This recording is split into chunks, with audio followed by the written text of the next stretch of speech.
Hi, Orchard. Alysen here. Today we're picking up again on those words that Jesus spoke from the cross today, Good Friday.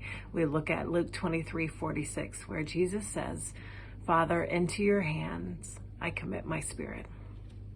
Now, the version here says commit. There's different versions that use different words, such as entrust, place, commit, commend. Different ways of kind of highlighting this active turning over or decision to put trust in. And that's what we see here, that committing, commending, placing, the deciding to trust in, to give over. And that is what Jesus is doing here with the Father.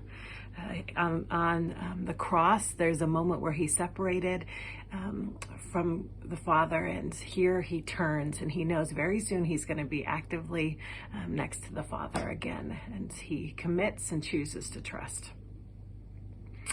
That's one thing we could take from this verse, the active choosing of Jesus here. The other thing that we can remember and know is that this is connected to some words that were spoken years and years before by David from Psalm 31.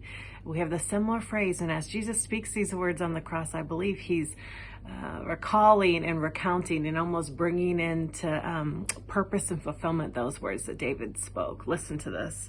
Luke 31, he says, "For you are my rock and my fortress, and for your name's sake, you lead me and guide me. You take me out of the net that they have hidden for me, for you are my refuge. Into your hand I commit my spirit. You have redeemed me, O Lord, faithful God." Into your hand I commit my spirit. You have redeemed me, O Lord, faithful God.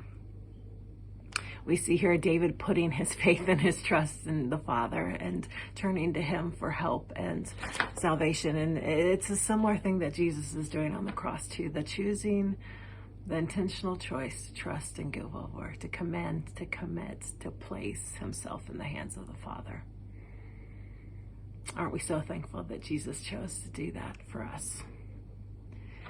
Not only are we encouraged because of the salvation and the sacrifice that is met by the actions of Jesus here, we are thankful because we can take that model to what does it mean for us to actively choose to trust, to give over, to place, to commend, to commit ourselves to the Lord. What does it mean for you to trust, to give over, to actively commit, commend, or place yourself in the hands of the Lord?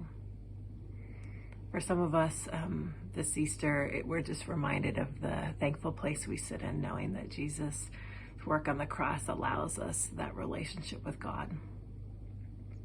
For some of us, it's maybe a deeper thing of actually the Father's calling you to commit or to give over, to place some aspect of your life or some aspect of your concerns, your joys into his hands afresh, a trusting and a giving over in this season of remembering new life. We're so thankful that Jesus here trusted and committed himself to the Father, and we as followers of his desire and have that same invitation to commend, to place, to commit ourselves into the hands of the Father.